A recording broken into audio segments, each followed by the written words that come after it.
नमस्कार किसान भाइयों, मैं हूं आपका दोस्त परवीन और आप देख रहे हैं डियर किसान यूट्यूब चैनल। यहां पर हम आपको एक ऐसे किसान भाई से मिलवाने जा रहे हैं जो कि कुछ अलग तरीके से हटकर खेती करना पसंद करते हैं। काफ़ी लंबे समय से ऑर्गेनिक फार्मिंग कर रहे हैं, वो चाहे तरबूज की खेती हो, सरसों की खेती हो, गेहूं की खेती हो, कपास नरमा की खेती हो। खासकर हम यहां पर तरबूज की खेती के बारे में बात करेंगे, इनसे जानकारी लेंगे कि तरबूज की खेती में कैसे कितना आप प्रॉफिट निकाल सकते हैं, कितना इसमें प्रोडक्शन होता है, कितनी लागत आती है, कितना प्रॉफिट होता है। ये सब जानकारी, कौन सी बीमारियां आती हैं, कौन सा इन्होंने सीड लगा रखा है, यानी कि कौन सी इन्होंने वैरायटी लगा रखी है, क्या कुछ इसमें समस्याएं आती हैं और कैसे कंट्रोल करते हैं, तो ये सभी जानकारी हम किसान भाई से लेंगे। सर, आपका स्वागत है डियर किसान पर। बहुत बहुत धन्यवाद जी। सबसे पहले अपना परिचय दीजिए। मेरा नाम समेर सिंह है जी, गोठड़ा गांव से हूँ मैं जी, और हरियाणा। पिछले ज़िला भिवानी है और पिछले 5 साल से 5वीं साल अब शुरू होगी, 5 साल तक मैं बिना खाद की बिना जहर की खेती करूँ।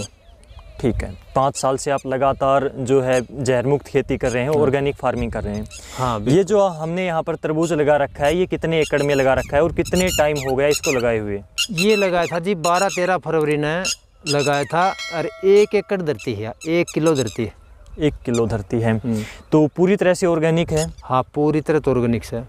ठीक है, कौन कौन सी वैरायटियाँ आपने लगा रखी हैं यहाँ पर? इसमें जी नोनियो की हैं, स्काटा की है, रिजवान की है, नामदारी की है। अच्छा, 4-5 क्वालिटी हैं। 4-5 क्वालिटी हैं। तो सबसे बेस्ट आपको वैरायटी कौन सी लगती है इनमें से, प्रोडक्शन के मामले में, या फिर जो ज़्यादा टेस्टी फल कौन सी का है, इसके बारे में थोड़ा बताइए। देखो, बढ़िया है सारी। रिजवान की है, बढ़िया क्वालिटी है, अच्छी क्वालिटी है, बढ़िया मीठा है, अच्छा फल है, दे है। नोनियो की है, वो उससे भी अच्छी हैं। नामदारी की है, वो थोड़ा बड़ी साइज बन जा है, वह पकड़ में थोड़ा सा टाइम ज़्यादा ले है, बाकी वो भी बढ़िया है। और ये जो अनमोल है, ये भी नोनियों का है, अंदर तक जो पीला हुआ है, तो ये भी बढ़िया है ना क्वालिटी। सारी क्वालिटी अच्छी है, कमी को नहीं कोई क्वालिटी में भी। ठीक है, तो प्रोडक्शन की यदि हम बात करें, आपको काफ़ी अच्छा अनुभव है पीछे भी, तो 1 एकड़ में तरबूज कितना प्रोडक्शन निकाल सकता है, 1 एकड़ में कितना उत्पादन हो सकता है तरबूज का नॉर्मली यदि हम बात करें तो?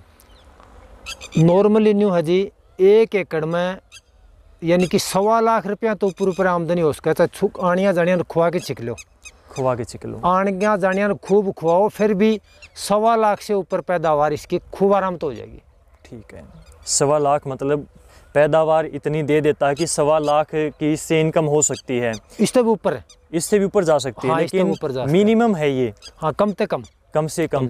कितना टाइम लेती है तरबूज की फसल तैयार होने में, कितने समय की ये खेती होती है? ये न्यू है जी 90 और 125 दिन तक ये पैदा करके अंदर तैयार हो जाए, मतलब बिक भी जाए।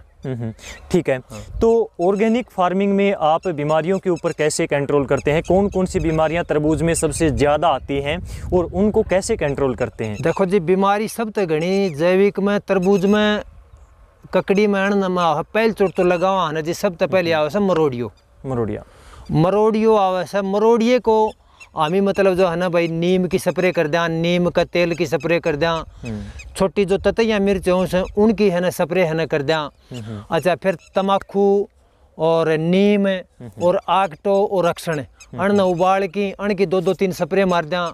फिर लासी है ना, लासी की भी है ना, यानी कि लगे रहते हैं। वो मरोड़िया है ना अपना आप खत्म हो जाए। बेल जब 1-1.5 फुट की हो जाएगी तब मरोड़िया है ना खत्म हो जाएगा और वह है ना उसकी ग्रोथ शुरू हो जाएगी। हाँ। तो इसमें जैसे कि एक लट की समस्या ज़्यादा आती है जो बाहर से खोल को ख़राब कर देती है, इसके ऊपर कैसे कंट्रोल किया आपने? हाँ, एक इसमें मतलब लास्ट में जब फल शुरू हो जाए ना, वो टाइम एक तो आवश्यक वह फल मक्खी, एक ततैया जैसी मक्खी हो है, वह अन्न के ऊपर बैठ जाएगी ना, तो वह अन्न काणू कर देगी। उसके खातिर ये ट्रैप वगैरह है ना, ये जो पीले है ना इनका पेस्ट लग रहा है, वह पीली चीज़ पर है ना आकर्षित हो है, ये लगा दें तो यह वह है ना इनमें कैद हो जाए, वह मर जाए। यानी काफ़ी हद तक फल ने खराब तो कर दे, लेकिन कंट्रोल हो जाए उसके ऊपर। फिर दूसरी बात है, नीम का तेल तो या जो लट लग है ना, या नीम का तेल की स्प्रे तो पत्ते के नीचे रह जाए, देखो वह तो उन खागी, बाकी बाहर न रह जाएगा, वह नीम का तेल तो भी है ना कंट्रोल हो जाए। ततैया मिर्च से भी है ना, छोटी मिर्चा है ना वो बहुत जहरी है, उससे भी कंट्रोल हो जाए। नीम की राख धतूरे की स्प्रे कर दें, वह भी न्यू मान ले, फिर आगे उसको कपल उसकी थोड़ी सी शेप सुंदरता खराब कर दे है, बाकी बा और है ना कि मैं कौन करा। बिल्कुल। बाहर से उसको लगता है कि जैसे डैमेज कर देती है, लेकिन अंदर से वो खराब नहीं। ना ना ना ना, सिर्फ बक्कल बक्कल ना है ना, उसके बाद पीलापन खत्म करके सफेदपन ऊपर ऊपर का हरापन खा जाए बस। तो जो दूसरे किसान भाई जो तरबूज की खेती करने के इच्छुक हैं, तो उनको आप क्या कहना चाहेंगे? मिट्टी कैसी हो, ज़मीन कैसी हो, पानी कैसा हो, किस प्रकार के टेम्परेचर में ये हो सकता है, इसके बारे में देखो भाई, पानी तो चाहिए मीठो, मीठा पानी हो, पानी चाहिए मीठो। बाकी ज़मीन किसी भी हो, देसी खाद गिरो, 2-3 गहरी जुताई करके बिल्कुल है ना नरम माटी कर दो, यानी इसका पिंडा नहीं बनना चाहिए, नरम माटी करके बेड बना के, कागज मल्चिंग जरूरी है भाई इसके ऊपर, मल्चिंग, ताकि है ना जड़ का नमी रही जा पौधा का, और खरपतवार वगैरह उनके ऊपर अटैक को नहीं करें। तो सारी ज़मीन में उसके, सारी ज़मीन, हाँ सारी ज़मीन में उसके। ये आपने प्रोडक्शन बताया, ये ऑर्गेनिक रूप से आपने प्रोडक्शन, इससे जो उत्पादन इतना लिया है, इतना प्रॉफिट आपने लिया है, या फिर आप पहले इसमें पेस्टिसाइड की खेती करते थे? ना जी, मैंने आज से यानी कि 6-7 साल हो गई होगी, मनोज है कि गणाऊ का, वो खेती कराया करे। एक विजय सिंह गोठड़ा है, वो नेतागिरी भी करा है और वो अन्य चीज़ें हम थोड़ी रुचि भी रखा है। वो मन नहीं बोलो भाई समीर तू खेती बाहर ना घनी करे, तेरा काम चाल है, तू अपना जैविक खेती करे। तो मैं 1 आधी साल तो कि मतलब निवाण सुनी करते रहे, पच्चीस में सोची यार क्यों ना अपनी खेती करा। हाँ डॉक्टर कन जाना पड़े, बीमार होवे, आप ही किसान तो साए कम से कम नहीं मान ले, आप ही तो खुद तो मतलब बढ़िया खा ले। हाँ भाई देश तो अपने तो कौन सुधरे, बट आप ही तो ठीक खा ले, अपना तो स्वास्थ्य ठीक रहे। बट न्यू सोच के उन तक मोटिवेशन मैंने है ना करियो नहीं मैंने, और फिर मैं लग गया, मैंने पूरा का पूरा कर दिया। पहली साल से ही मैंने कुछ नहीं डाला।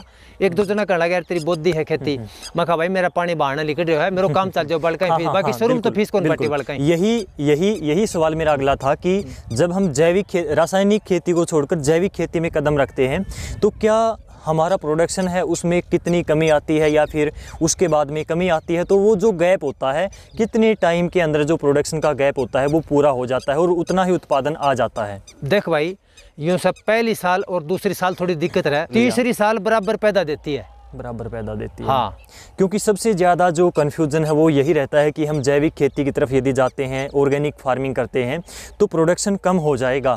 सबसे बड़ा डर किसान को यही रहता है। तो ये आप यहाँ पर क्लियर आपने कर दिया कि 3 साल में वो गैप लगभग पूरा हो जाता है, उसमें कोई दिक्कत नहीं है। 1-2 साल दिक्कत रहे। सर आपने इतनी अपना कीमती समय निकाल कर हमें ये जानकारी दी, किसानों को ये जानकारी दी, आपका बहुत बहुत धन्यवाद। बहुत बहुत धन्यवाद जी।